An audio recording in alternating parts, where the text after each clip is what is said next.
When I first started my social media management business, I started off wearing all of the hats and doing absolutely everything by myself. Part of it was because I was broke. I had no money to invest. The other part was I was a little bit of a control freak. I knew how I wanted things to run. The moment I started hiring out the easy stuff was the moment that the entire trajectory of my business changed. Because let's be honest, a lot of business owners think that somebody can't do it as well as they can, and ultimately that ends up holding them back. Okay, so the first thing that I hired out was not business related at all, actually. It was a cleaning service. My husband and I had been married for like a year or two, and when I tell you we were in like hustle mode, we were in hustle mode. I was in grad school. I had 3 or 4 jobs. He was working so many jobs as well, would leave before 8 a.m. and home around 10 p.m. at night. We both worked weekends. And so if we had a day off together, the last thing that we wanted to do was deep clean the bathrooms, mop the floor. So I looked into a cleaning service for one time a month. We only had a tiny little townhouse, so it probably was around $150 a month. When I tell you that I remember how that felt, it felt like we can't afford this. Like, I actually don't know how we're going to make this happen. But I also remember thinking I would much rather work another event, because I was a Coors girl, a 2-hour event and make that $150 instead of cleaning, because I much preferred working to cleaning our house. So we did it anyway, and ultimately that decision changed the way that I built my business. There's a quote from John Maxwell that I love. I don't want to butcher it, so I'm going to read it. It says, "If you want to do a few small things right, do them yourself. If you want to do great things and make an impact, learn to delegate." And then there's another line from his book that I love, and it's, "If something can be done 80% as well by somebody else, delegate." I'm not really a reader, but I remember reading that line and it changed everything for me. The key is 80%. So it's not perfect. It's not exactly how you would do it, but it's just 80% is good. Because here's the truth, is when you are stuck as a business owner doing the things that only requires 80% of your skill level, you're actually blocking yourself from the work that actually moves the needle. So when I first started my business, the very first thing that I hired out was somebody to do engagement on clients' accounts. If you don't know what engagement is, it's essentially responding to comments, doing outreach, managing the DMs. It's something that easily I could train somebody to do. And honestly, it didn't seem like a lot of time, but it took up time. I could teach somebody my entire engagement strategy in under an hour, give them the guidelines, give them the phrases, the voice, and they do it great. Is it exactly how I would do it? No. But was it 80% as good? Yes.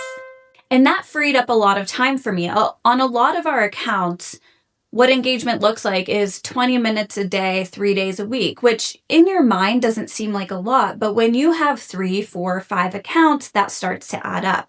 And when your time is limited, is that really what you want to be using your expertise to do? So instead, with that time, I was able to allocate it to the things that made me me, my gifts that God gave me, the gifts that made me a business owner in the first place. We're talking strategy, networking, reaching out to businesses to get new clients.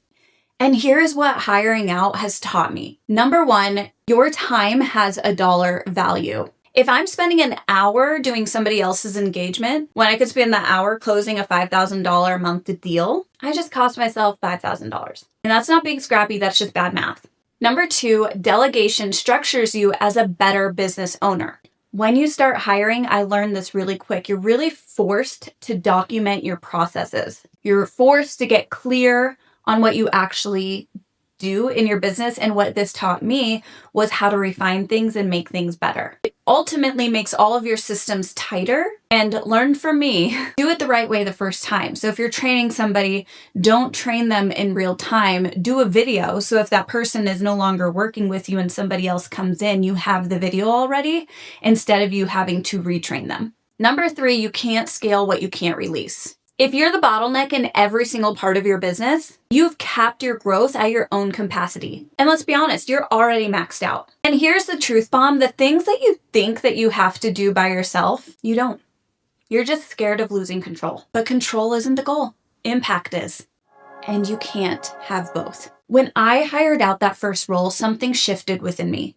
I stopped being the person that did everything and started to be the person who led the strategy and really stepping into that business owner role. I stopped glorifying the hustle and started to embrace the white space in my day. And I honestly will never go back. I was able to build a machine that works even if I'm offline, which ultimately made me a better business owner, a better mom, and a better wife. And that was the exact moment that I went from scattered, overwhelmed, overworked to systematic and scalable. So if you are still doing everything yourself, I want you to ask yourself why. Is it because it truly requires your genius? Or is it because you are a control freak and you haven't given yourself permission to let go? Start with the easy stuff. The time-consuming, low-skill tasks that absolutely drain your energy. I also encourage you to start tracking your time of what it takes you to do certain things. My guess is you're going to be surprised how much time you're investing when you think in your head it doesn't take you a long time.